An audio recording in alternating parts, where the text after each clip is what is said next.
Hi, I'm Yvonne from Pree Designs Paper Crafting. Thanks for stopping by my YouTube channel.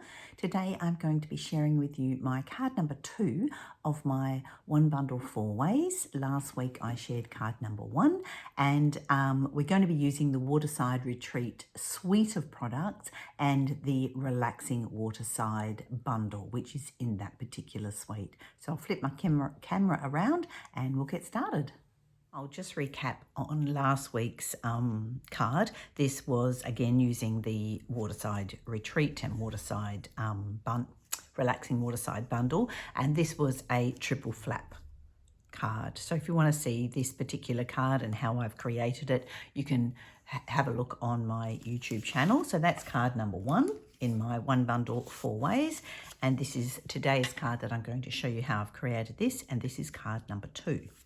As I mentioned, the bundle that we're using is the Relaxing Waterside bundle, and it comes with stamp sets and dies. I like to always make a little sheet for my dies so that these are the stamped images and then the dies that match, and then these are the extra dies that don't have stamps to match because they are standalone. There's a little armrest, this little piece is separate, and you can swap out these backs of the chairs. I'm going to be showcasing also the Waterside Retreat Designer Series paper, and this is just a nice easy reference for the paper and how I like to make it easy so I remember what dies and what stamps and what papers all work together.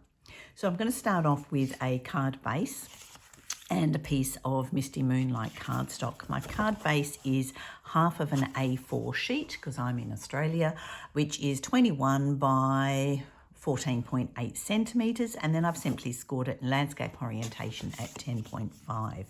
My mat that I've cut down is 14.3 by 10 centimetres, and I like to do either 1 centimetre difference to my card base or half a centimetre, just so that I have that nice border around the edge. Right, let's get started. I have already cut all of my Designer Series paper to size so that you can see how I'm going to lay everything out, and just for ease and for speed on the video.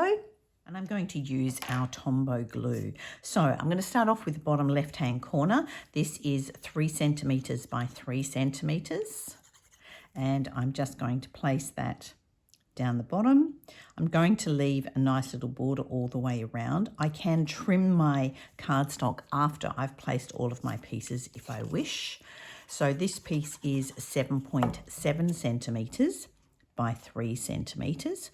I am swapping out a little bit of the Designer Series paper from the first card that I made, just to make it a little bit different. The top left corner piece is 3 centimetres by 6.3. Now, the reason these are all slightly different is because they're all 3 centimetres, but because my base, or that I'm putting it onto, is 14.8, that's where you get the slightly different measurement from.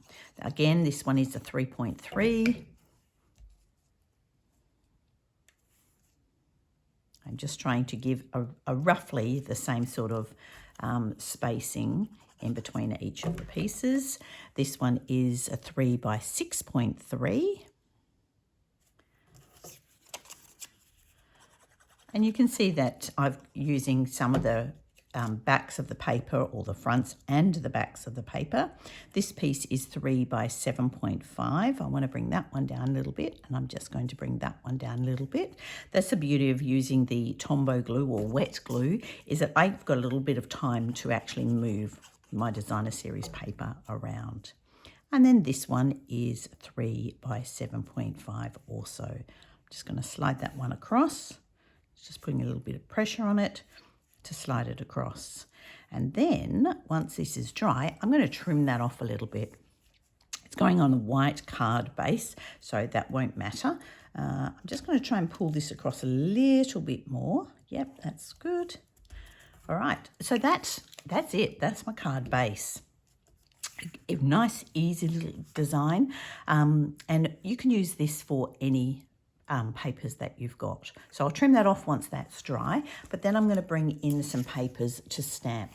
So I've got my Relaxing Waterside stamps. Open that up, and I've got some papers.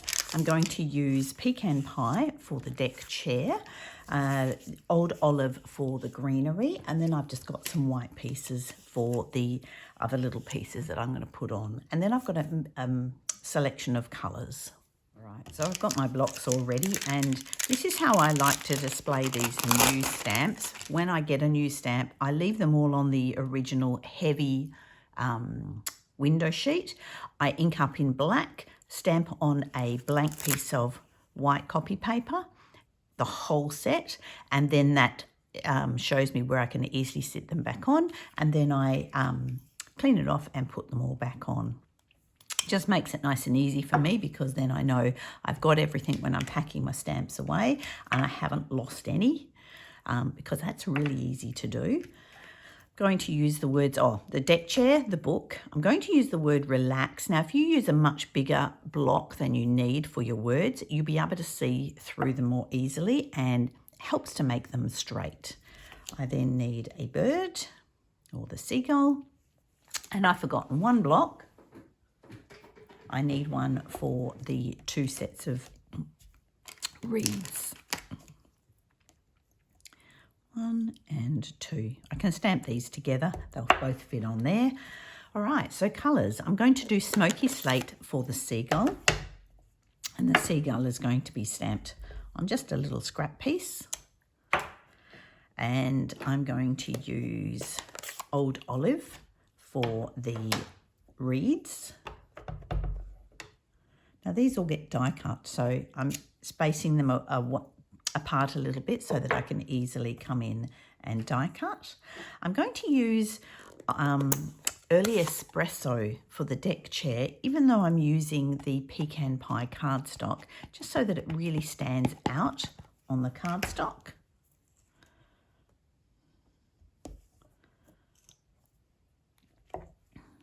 And then for the relax and the book, I'm going to use Misty Moonlight to bring in the Misty Moonlight colour. So here is my Misty Moonlight. Now for the relax word, I'm just going to stamp on this little piece of scrap that I've got. And you can see that I've got that pretty straight, and it was nice and easy because I could see through the block. And there is my book. So now I'll go away and I'll come back with everything die cut. Right, so I've got all my pieces die cut, and I've also used a sponge dauber just to go around the edge of my word relax, just to take a little bit of the white starkness off the edge and make it a little bit more rustic. I've also trimmed off the edge of that piece of cardstock, and now I'm just going to use some baker's twine to wrap it around the edge to give it some nice texture, if my tape wants to work. Oops, that is catching, so let's start it again. Here we go. So this just makes it nice and easy. I've adhered it to the adhesive. I'm going to wrap it around in a diagonal pattern.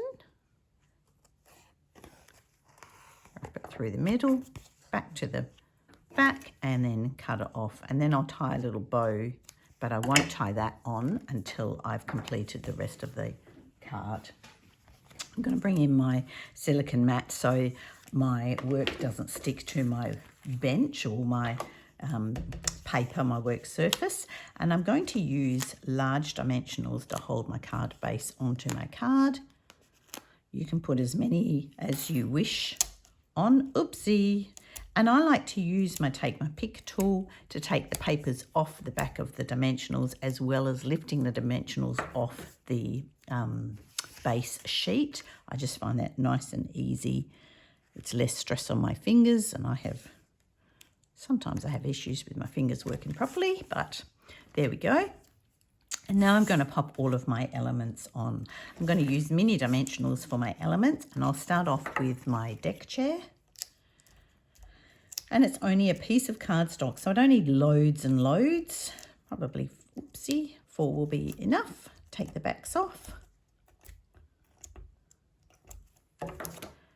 And place that down on the front. I want to leave a little bit of space on this side so that I can put my greenery on that side, and then a little bit on the other side.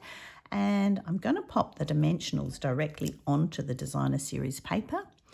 because I want that to sit. Yep, that will be enough. I want it to sit, the dimensionals, on the same height as the deck chair. Okay, that's that one. This little one here I'm going to put on this side, but this time I'm going to put the dimensionals on the die piece or the die cut, because it's not so critical. I'm not actually sitting on the deck chair itself, I'm just putting it next to. Okay, that bit's there. And the seagull, I'm going to pop him down the bottom.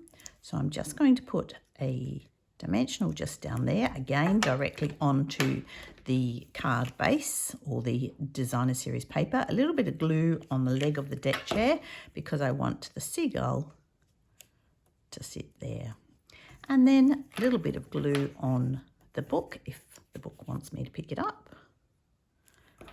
That was a lot of glue, but as if somebody has been reading the book, they've walked away to get something, maybe a nice cuppa, and put the book down on the deck chair. Then the final thing I need to do is put a couple of dimensionals onto my greeting.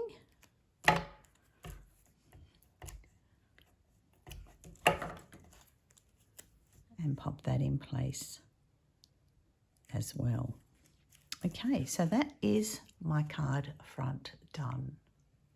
Now to decorate the inside, I always like to do an envelope and insert in my cards, and I always like to decorate. So I've just taken a thin strip. This is 1 centimetre wide by the length of the insert, which is just a piece of copy paper. You could use Stampin' Up! Cardstock if you wish. I just have this lovely copy paper. It's nice and easy. It's inexpensive then. And if I was to write the card out and make a mistake, I could easily pull that out and put a new one in. Right, that's that. And then a little bit of glue on the back of my designer series paper for the side of my envelope. Make sure I've got it up the right way. I always tend to decorate the left-hand side of the envelope so that the postcode, if you're posting this, the postcode doesn't get impeded by the decoration that's on the envelope. Just going to trim that off and place my insert inside my card. And then that is done. So that is my card number 2 of my 1 bundle 4 ways. So card number 2, totally different to card number 1, but using the same products, the same designer series paper, just showcasing the products a little bit different. I hope you've enjoyed watching this. I'll pop the products that I've used in a link on the video. Stay tuned next week for card number 3. Thank you very much for watching.